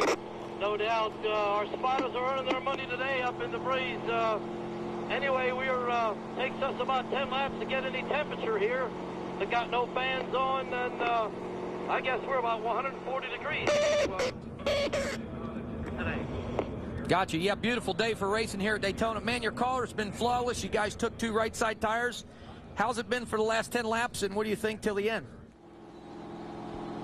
Tell you something, I can feel certainly been the fastest pace that I've certainly been in any one of these races. I've been trying to stay middle of the racetrack up just to maybe keep the tires under this thing, and I got some pretty good cars behind me here, so we're going to have to be heads up, just try to keep them there, guys. 10-4, Bobby. Hey, good luck from all of us in the booth, and hey, you know, you've been setting records, and today may be another day for you, so good luck to you. Bobby Gerhart looking to claim his 4th victory at Daytona, and back-to-back wins for Bobby Gerhart. The 2005 winner of this race, now coming to the green flag for the restart. Coming to 1 to go, so it'll be 15 laps to go when they come green. So it's getting time. 15 laps, still a long way here, but it's not very long if you're not up towards the front. If you're one of those good cars and have got yourself buried back there in the 11th or 12th, it's time to go.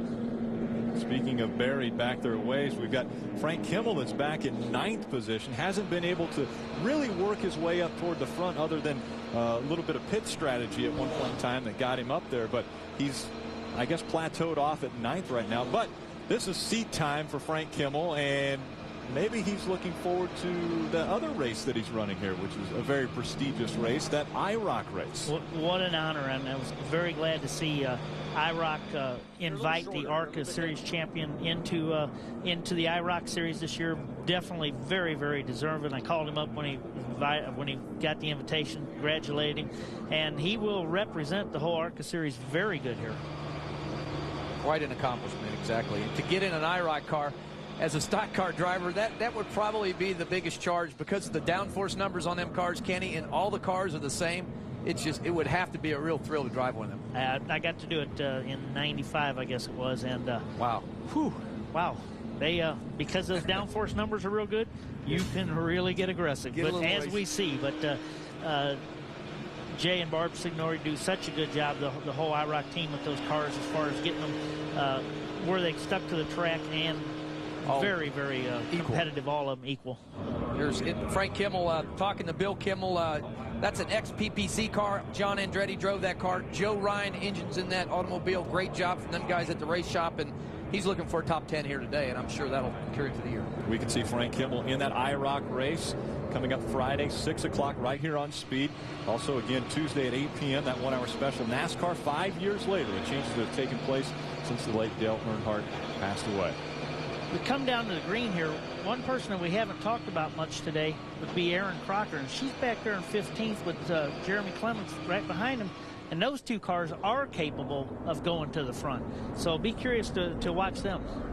So we got a good pack in the middle of the field. Bobby Gerhart leads Matt Hagens to the start-finish line. We're back underway after we've completed 65 laps of the 80 for the Daytona ARCA 200. Matt needs to get around the lap car, the 22 lap car, and get sucked up to Bobby Gerhart. He's been having a little trouble here today sucking up to the back of the 5 car, and that's really not what you want. You want your car to get right up on the bumper and push that guy. When he gets about 4 or 5 foot off that car, it's been appearing that he just can't really suck up. And even Bobby Gerhart's made mention that the 9 car, Matt Hagens, just can't suck up. But he may need help from the back, Kenny, to be able to do that. And I think that's what you'll see here in these last few laps. Well, in the 22 car, being Brian Tyler, who was right up in the front when he got in the outside wall in a restart and lost a lap fixing the car, but had a fast car and was in contention before that. Yes, he did. And, as you see, he's able to stay with that lead draft, and he just don't want to move out of the way because he has a possibility he could get his lap back. Yeah, we just saw part of a little excitement there. I think the 9 tried to roll the top against the 22, and it got a little tight. Yep, and it pushed Matt Hagens back to some 5th, 6th position. Not really what he wanted. Also Johnny problems Leonard spinning around. Johnny Leonard in that 13 gets spun around, and everybody gets by, but very close. Bringing out our 6th caution of the day, Johnny Leonard. You know, I knew when you said we only had 25 laps to go, that's a pretty long time. I've been here. Yep, you said it right, Schrader. Unfortunately, Johnny Leonard luckily just doing a lazy spin down going into turn 1 and sits a rest on the grass. Well, what this will do for Matt Hagens, let's see. It's like, yeah, one of his buddies helped him. Ran out of racing room. Looked like maybe the 50 car TJ Bell there in the middle, and Johnny Leonard not knowing there was somebody there. And that's a real tough spot for the spotters sometimes when you look down there going just through the tri-oval. It's hard for the spotters on the roof right over top of the tri-oval to look down. I know I've spotted here before, and it is quite a chore to really call that. So sometimes a driver really has to use his mirror a little bit more than normal. And so Johnny Leonard, the 36-year-old Cape Coral, Florida native, climbing out of his car after he's brought out our 6th caution of the day. It looks as though it'll be a shootout as we run towards 80 laps when we come back for the Daytona ARCA 200. On speed, NASCAR 5 years later. It's Tuesday at 8 p.m. Eastern. Again, a look at the changes NASCAR has underwent since the late Dale Earnhardt lost his life at this racetrack 5 years ago. Stay tuned for that Tuesday, 8 p.m. when you're on speed.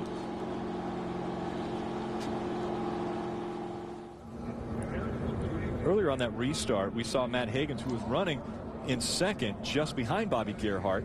Looks like he had a little problems, got into the wall. We take a look at it. Well, he's wanting to go around Brian Tyler here and get back up behind Bobby, and he's got his nose in there, and Brian came up on him.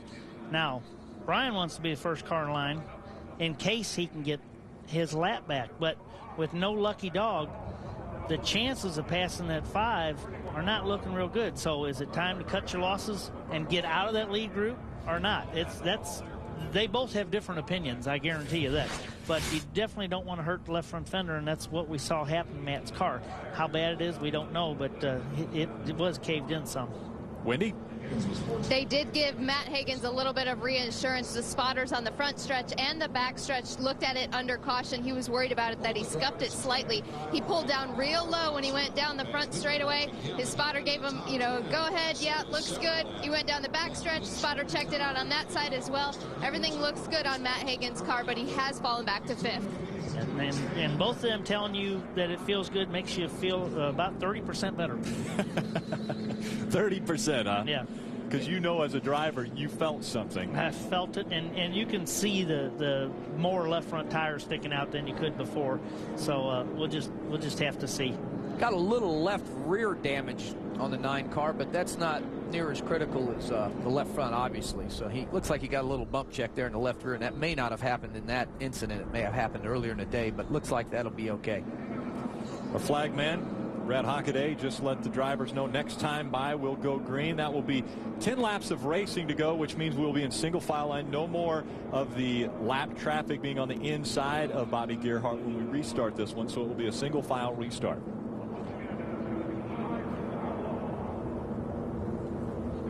Looks like they're getting back in line. And Matt will regroup here, and he's a great racer. And again, he knows what it takes to get to the front, so he'll find him a drafting partner. Matt McCall's that number 55, running second, a rookie at this racetrack. That's got to be exciting. It's very exciting, but you know, he came with good equipment, with good support people behind him. He was able to qualify up front and just do his job, and he's done it good. And he's got really good equipment. And again, we talked earlier about the team he's with. That's an ex-Elliott Sadler backup car for Daytona here in 2005. So he's got real good equipment. He's got a good team behind him. He's a short tracker from the Florida area, tested here in December. He plans to run 8 races this year. If he can finish here in the top 10, it'll be a real victory for him. You know, we talk about, I mean, in Matt's situation, having real good equipment. Well, I heard Jeff Gordon answer a question one time about how much his real good equipment has helped him, and he was very good answer. He said that it was definitely a tremendous help. You know, a lot of people have good equipment. The only thing that he knew is every time he went down the back straightaway and got ready to go in turn 3 and he'd look around, he was the only one in there. So Matt's been doing his job very good too. Yeah, absolutely. I had mentioned single file restart since we were just outside of 10 laps. Now we have 10 laps of racing to go. That is why they had the double file restart still. We saw the 22 of Brian Tyler on the inside of the 5 of Bobby Gerhart. And now they line up Gerhart, McCall, Gosselin, Lamar, Hagens, your top 5. Mario Gosselin doing a great job here today. Had some bad luck here last year, blew a motor. Kind of an underfunded team, but Mario's put it together. I talked to him before the race. He said, man, I worked really hard, put that cutoff body on from Gibbs Racing, did it myself and a couple other guys in the shop, and it's proven to be a good car here today at Daytona. He's a hard racer, and he knows what it takes to win. Just behind him in that 31, Bernie Lamar, Kevin Harvick, developmental driver, currently being shown in the 4th position. Now, when we're inside of 10 laps, this is when it really starts to get dicey. Don. How about that 31 car? Bernie Lamar in his career first ever start on a super speedway. 25-year-old driver out of West Sacramento, California, here driving for Kevin Harvick. They bought this car from Michael Waltrip. It's an old DEI car, and he is just having a fabulous run. Kenny Wallace ran the 500 in this car last year. Bernie says and thinks he's got the car to win this race if he'll just find one other partner. He'd like to see the 9 and the 12 drop out of line. If he can get that to happen, which he is negotiating for now, he thinks he can take the whole lot to the front. Bernie Lamar giving it a great run here today upstairs. Well, Don, actually, you were by a monitor there, but Matt Hagens did drop out of line, and he did just go by Bernie Lamar. So Matt Hagens is actually the man on the move, trying to get toward the front. That was a great move for Matt Hagens. He drove to the bottom. Bernie Lamar looked at the bottom, and Matt just had such a good run going. He's right back where he was just a few laps ago before we went under caution. Matt has brought himself back up to 3rd position. Back up to 3rd, and he just did it by being strong enough to go there and then had some help pushing. Again, he sits behind Bobby Gerhart for laps and laps, can't move. You get another car behind you that pushes you, makes that air work, and man, it takes him right to the front. Damon Lusk right behind him in that 37 car. I think them 2 cars are going to team up and try and pass these 2 guys. Yeah, but I think it's going to get a little stressful. And we see Billy. Billy's going to the inside, making it 3 wide because he's had a good car all day, and you know that he's going to get himself up there if at all possible. Will Frank Kimmel go with him? Those 2 were drafting in final practice earlier in this week, but right now, Billy Venerini seeing himself in 8th position, trying to make the move toward the front. Well, Frank's hanging with him. 3 wide's not what you want to see here through the tri-oval. The 70 car, Justin Derricks. Wow, it got real close coming through the tri-oval, but they just need to get sorted out and get back single file to catch that lead pack. Now, the 3 wide is wonderful for the group up front. Hang on, that doesn't look good. Gets in the back of the 70 car. Hitting the back of the 70. Kimmel goes by, and he goes by unscathed, but that is not the case for the 70 of Justin Derricks. Kenny, you called it stressful, is to say the least. Wow, coming off of turn 2 down the backstretch, they get together. Unfortunate. Now, that's... oh, boy. You know, Frank got into him, and that's when, like, Frank was fed his left rear quarter. Frank was there, and all of a sudden, the left rear quarter was in his right front. But he just 3 wide. I don't care if it's the ARCA Series, the Cup Series, the Busch Grand Nationals, or the trucks. you're rolling the dice. Yep, you are. You really are. But you know, Kenny, as much as they preach and preach about it, we all do it, and there's just nothing you can do about it. It's racing. 66 car Stephen Light, unfortunate end to his day. Let's look again what took place. The 46 on the inside, just behind Billy Venturini in that 25. He'll move up. The 70 comes down. 40, well, 70 came down when the 20 came him.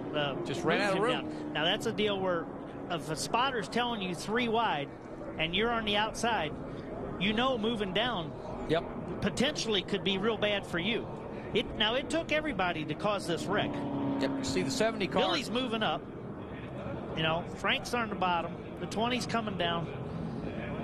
Wow, just tight, running out of real estate. Again, it's all about spotters. We got spotters on the tower that tell us whether we're clear or not. And sometimes we rely too much on our spotters. You have to use your mirrors sometimes. Wow, Stephen Light, unfortunate day for him. Justin Derrick's having a great day. Looks like Justin's car was a little unstable there in the center. Just a few earlier, as you see, he gets down in the center of the corner. The car wiggles, he wiggles. He runs, gets in the back, and it's too late. At this point, there's nothing you can do but hold on.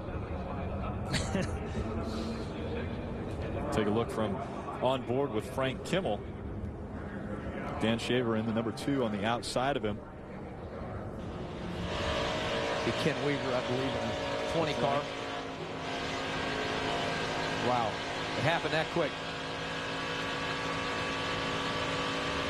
Right along with the 46 of Frank Kimmel, as he was able to get through that. Obviously, the right front of his car making contact with the 70 of Justin Dirks.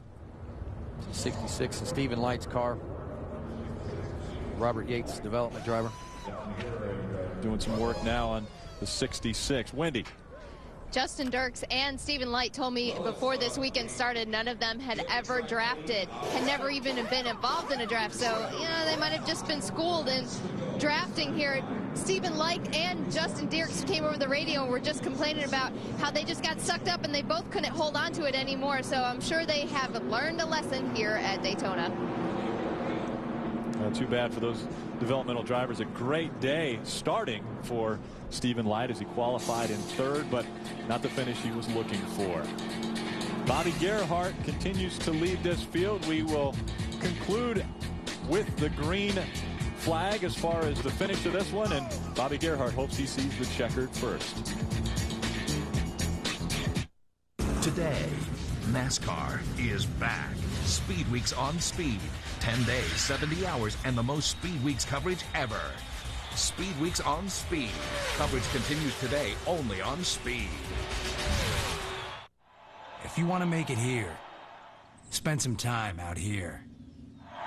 If you want to stand on one of these, take a seat on one of these.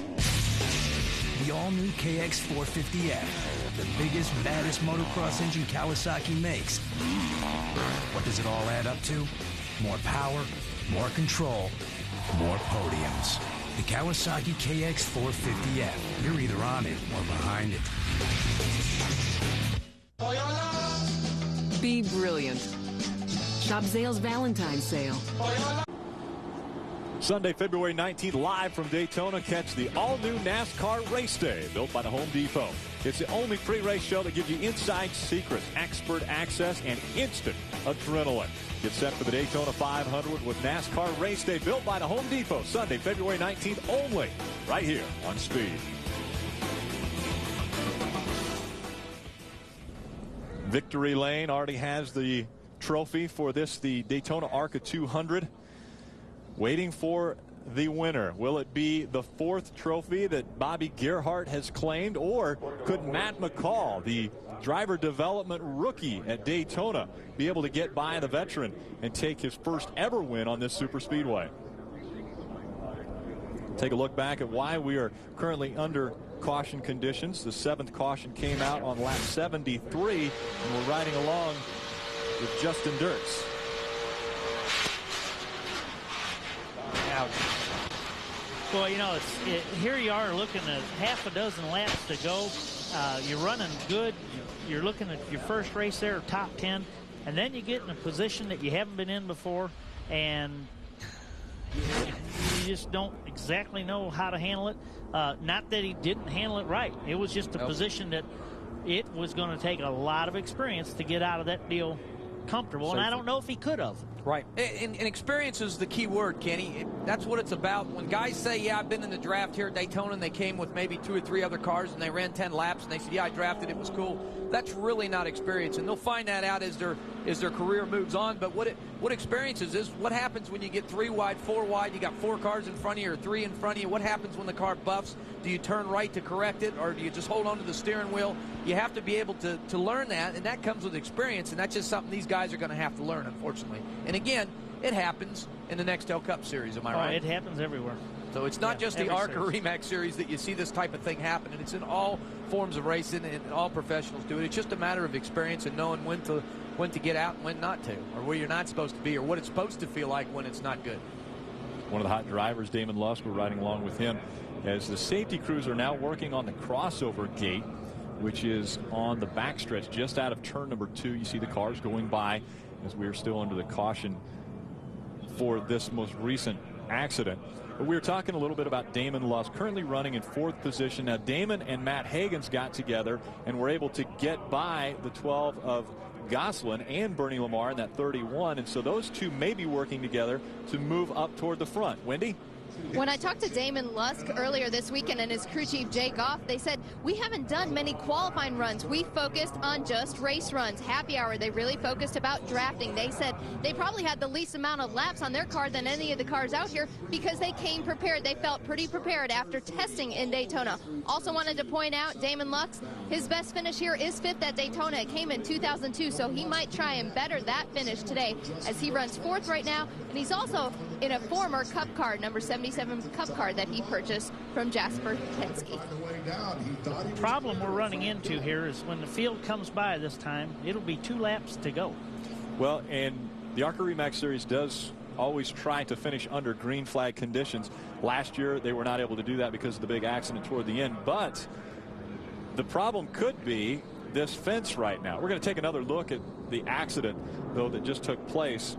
And this is the 70 of Justin Dirks. Now, look at the 66 of Stephen Light. We saw the side torn off of that car. As you watch him, he gets up next to the wall. There's the crossover gate, and boom, he hits right at the end of that crossover gate. And that's why the safety crews went over there to check out that, to make sure that there's no more damage done to that crossover gate that could injure one of the drivers. Yeah, and you can see by the right door bar there the damage done. That's a iron gate that's backed up by big steel poles, but there is a lip there of concrete where the gate hinges, and he obviously caught that lip. You're talking about the crossover gate that they are working on right there. Safety crews making the necessary adjustments to that. Now, the thing that we could also run into here is a problem of time, because the Bud Pole the Bud Pole qualifying is going to take place at 12 o'clock. And so while they're working on this gate, that could run us into a problem of being able to finish this race prior to that qualifying. All I know is Bobby Gerhart's a happy camper. Well, Bobby Gerhart won the race a year ago under caution. I'm guessing that setting the record probably would still be quite good. It'd be 4 any way exactly. You do it. If he's able to grab that trophy for the 4th time, I'm guessing he won't complain of how he's able to do it. Cars There's are no lined asterisks at the bottom of the check. Nope. He raced the rest of them. We'll be back. We're trying to get this one finished. We'll see if we can do it. Just presented by Remax. Outstanding agents, outstanding results. Safety crews have completed the work on the crossover gate. Ken Schrader, you're about to go to work again after you leave the booth. Well, we're going to qualify the little Debbie snack car here for the 500, and then we're going to hop in the Air Force car and run it this afternoon in the Bud Shootout. Got your fill today, Kenny. That was the gate that was being worked on. The safety crews have completed the work on that gate. Problem being just about where those guys are standing right now. Now, we have just added 3 laps to this race. And earlier, you know, they have the one shot, green, white checker, they have to finish under. Attempt to do it one time. but that's going to make it a minimum of 83 laps. And we were contemplating if there was enough fuel in all these cars earlier. Yeah. Well, they've gone 50 laps already. And so, you know, again, people were talking about 50 to 55 laps for the fuel window, 45 to 55 laps. Bobby Gerhardt, I'm guessing, is hoping that it's closer to 55 because he was one of the drivers who came in on lap around 28 for his stop. So he's going to be very close to 55 laps on this tank of fuel. Yeah. But, you know, Bobby and Billy and that old Lucas team has figured a green-white checker in there. Have you got the official word on it, Don? What's going on with Bobby and the fuel? We're working on that for sure. Billy Gerhardt, we're stretching this race a little longer. Are you getting concerned on gas? No, I'm not. My engine builder not only worked on power, he worked on mileage. We figure right now we can go to 90 with all these cautions. Just need to get home here. A little nervous, but we're okay. Can you hold him off from here? You've been good all day. Bobby says we can. He's the man. He's the man in the driver's seat at his control. Bobby Gerhardt leads the 43rd annual Daytona ARCA 200. 2 to go, coming at you. This is it. This is for all the marbles, and Bobby is not. He's going to be on top of his restart here. Yeah, he'll be on top of the game. He's going to be a drag racer now. You betcha. Bobby hasn't been challenged all day up front. We'll see if 2 laps can challenge him as the field packs in behind him. Whoa, almost a log jam there as they get started. Looked like somebody may have brake checked a little bit, but that's an old trick we use just to get a little run on them.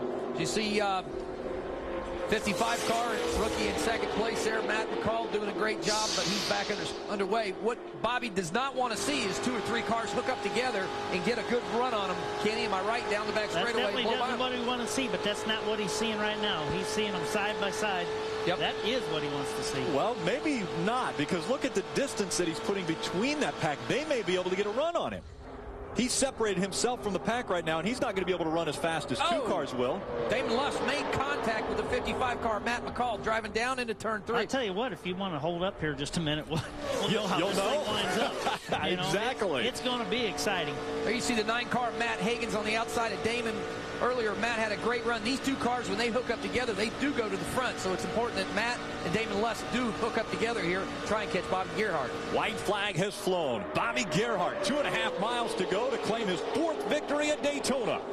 Bobby so strong here with his experience. I don't see anybody getting by Bobby Gerhardt this late in the game. He knows how to block. He knows what it takes to be in victory lane here, and it's going to be tough because no 2 cars have a run on Bobby Gerhardt right now. Down the back stretch he goes. Half a lap at Daytona to claim his 4th victory. Matt McCall with an unbelievable run as a rookie here at Daytona. Has held on to the 2nd spot all day long, and now does he have anything I don't think Bobby so. Gerhardt? Matt McCall, Matt Hagan's, their tongues are hanging out on their motors right now. They do not have enough to pull up on the back of Bobby Gerhardt. Bobby Gerhardt comes out of turn number 4 into the tri-oval. It's going to be Bobby Gerhardt setting a new record. Back-to-back wins at Daytona. Wow, great run for Bobby. Matt McCall doing an awesome job there in that Robert Yates entry.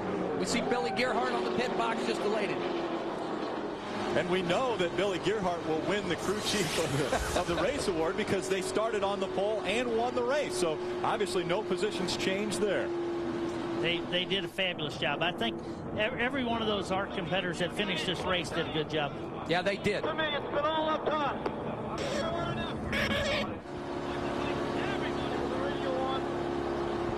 A year's a long time, but this is what we wait for.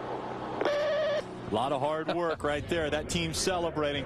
Win number 4 at Daytona. Bobby Gerhardt putting his name into the record books. The most wins ever by one driver. And it coming off of the pole again. So back-to-back wins off of the pole for Bobby Gerhardt. We want to congratulate Billy Gerhardt, crew chief of the race. I'd like to thank Ken Schrader, Dan Pardis, Wendy Venerini, and Don Radevoff.